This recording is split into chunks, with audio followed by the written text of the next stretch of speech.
আসসালামু আলাইকুম বন্ধুরা, আশা করি আপনারা সবাই ভালো আছেন। কয়েক বছর আগেও মনে হচ্ছিল পাকিস্তান যুক্তরাষ্ট্রের সম্পর্ক তলানিতে, কিন্তু হঠাৎ করে $488 মিলিয়ন প্যাকেজ ঘোষণা করে বসল পেন্টাগন। এই চুক্তির মূল লক্ষ্য পাকিস্তানের পুরনো F-16 যুদ্ধবিমানগুলোকে আধুনিক রাডার এবং ইলেকট্রনিক সিস্টেম বসানো। ভারত মনে করে এই রাডার আপগ্রেডের ফলে পাকিস্তানের F-16 এবং ভারতীয় রাফাল বা সুখোই 30 এর গতিবিধি অনেক দূর থেকেই শনাক্ত করতে পারবে। বিশেষ করে লং 16 ডাটা লিঙ্কের কারণে পাকিস্তান পাইলটরা এখন রিয়েল টাইম একে অপরের সাথে তথ্য আদান প্রদান করতে পারবে। দিল্লি স্পষ্ট করে বলছে সশস্ত্র দমনের নামে এই শক্তিশালী বিমান আসলে ভারতের বিরুদ্ধে ব্যবহার করবে ইসলামাবাদ। অনেকেই প্রশ্ন করছে হঠাৎ করে কেন যুক্তরাষ্ট্র পাকিস্তানকে এই সুযোগ দিচ্ছে। ভূ রাজনৈতিকবিদদের মতে সাম্প্রতিক ইরান ও পাকিস্তানের মধ্যে ক্রমবর্ধমান সুসম্পর্ক এবং পদ্মার অন্তরালে হওয়া কিছু বৈঠক যুক্তরাষ্ট্রকে ভাবিয়ে তুলেছে। যুক্তরাষ্ট্র চায় না পাকিস্তান সম্পূর্ণভাবে ইরান ও চীনের ব্লকের দিকেই ঝুঁকে পড়ুক, তাই এই F-16 সাহায্য আসলে পাকিস্তানের উপর মার্কিন প্রভাব টিকিয়ে রাখার একটি ঘুষ। তবে এর ফলে ভারত বড় ধরনের সামরিক ঝুঁকির মুখে পড়েছে, কারণ কাশ্মীর সীমান্তে এখন আকাশপথে শক্তির ভারসাম্য বদলে যেতে পারে।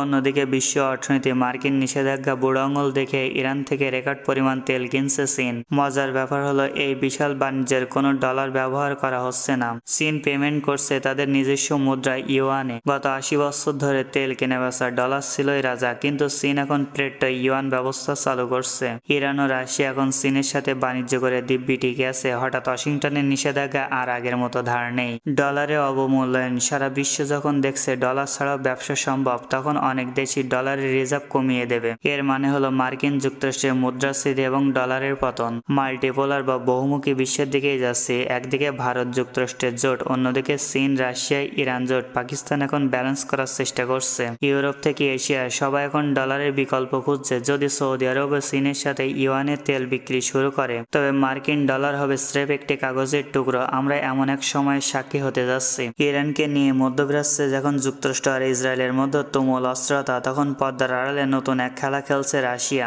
সবাই ভাবছে ইরান শুধু ড্রোন দিচ্ছে, কিন্তু না, ইরানকে রাশিয়া যা দিচ্ছে তা অস্ত্রের চেয়ে 1000 গুণ বেশি শক্তিশালী। মধ্যপ্রাচ্যের অন্যতম সংবাদ মাধ্যম আল জাজিরার রিপোর্ট অনুযায়ী রাশিয়া ইরানকে জাতিসংঘের নিরাপত্তা পরিষদে বড় ধরনের রাজনৈতিক সুরক্ষা দিচ্ছে। ইরান ইসরায়েল সংঘাত, রাশিয়া সরাসরি ইরানের পক্ষে দাঁড়িয়েছে এবং পশ্চিমাদের কোনো ধরনের শত্রুতামূলক পদক্ষেপ বা নৌ অবরোধের বিরুদ্ধে অবস্থান নিয়েছে। এটি ইরানকে আন্তর্জাতিক ফ্রমে একঘরে হওয়া থেকে বাঁচাচ্ছে।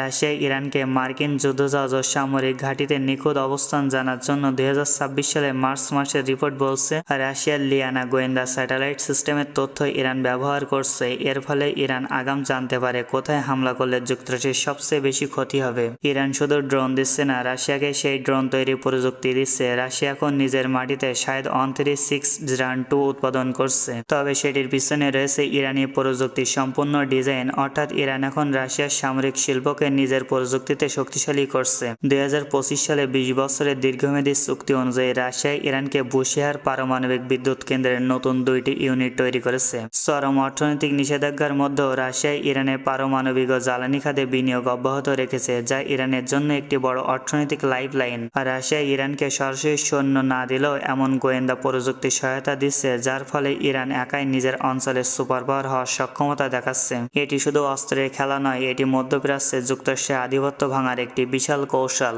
এই বিষয়গুলো নিয়ে আপনাদের কি মতামত জানিয়ে দেবেন আপনাদের গুরুত্বপূর্ণ মতামত। আজকের মতন বিদায়, দেখাবে নতুন কোনো ভিডিওতে আবার। আল্লাহ হাফেজ।